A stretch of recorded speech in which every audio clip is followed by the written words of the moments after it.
And we're back at the stadium, open mic time with Jock Taylor from ESPN Dallas. Let's talk about Whedon's outing. You know, it seems as though this backup quarterback played well enough for his team to win this game today.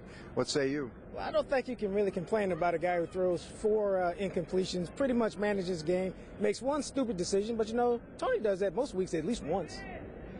I guess the puzzling thing is they ran the ball so effectively early, and then that running game just simply vanished. And from where you sat, what was that a function of, the fact that that changed so drastically?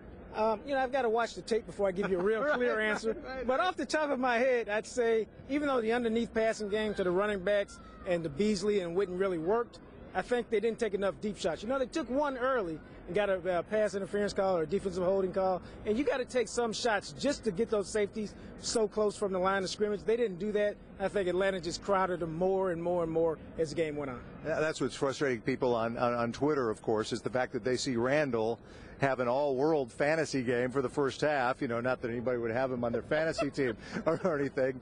And then that thing vanishes. So while there was a lot of gloating about who needs DeMarco Murray going on, you had to tap the brakes on that just a little bit as the game went on. Yeah, but I think, you know, people lose sight of when you don't have Dez here, people are playing that extra safety in the box because they don't respect the other receivers to beat them. And why would you? Terrence Williams, no catches today for the first time since last December against Chicago.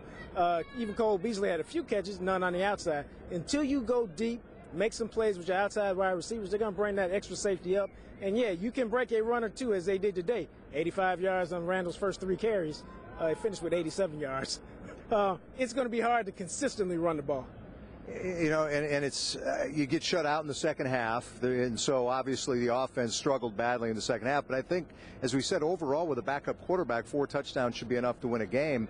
Defensively, we may have crowned this defense as being vastly improved a little too early, although it is really shorthanded.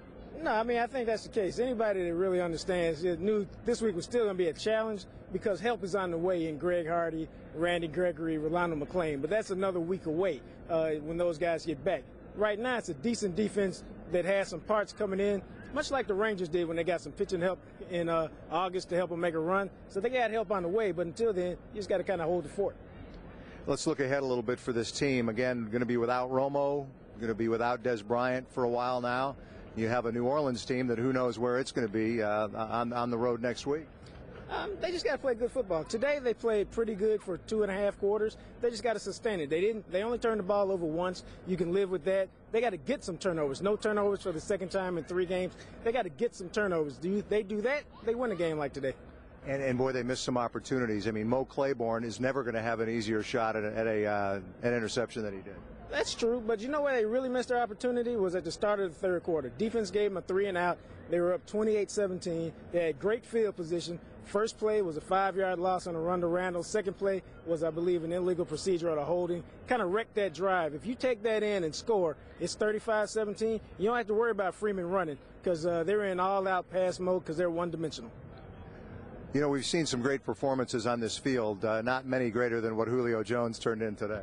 Well, you know, he's one of the best receivers in the league, and they didn't have anybody capable of stopping him. And they threw him the ball 19 times. So he caught 11 for, I think, 162. But what he does is he's got such a big body that you can't really play. You can't stop those slants and those quick passes they throw him. The key is you got to tackle him after he catches it, not let him get loose like they did on that long touchdown.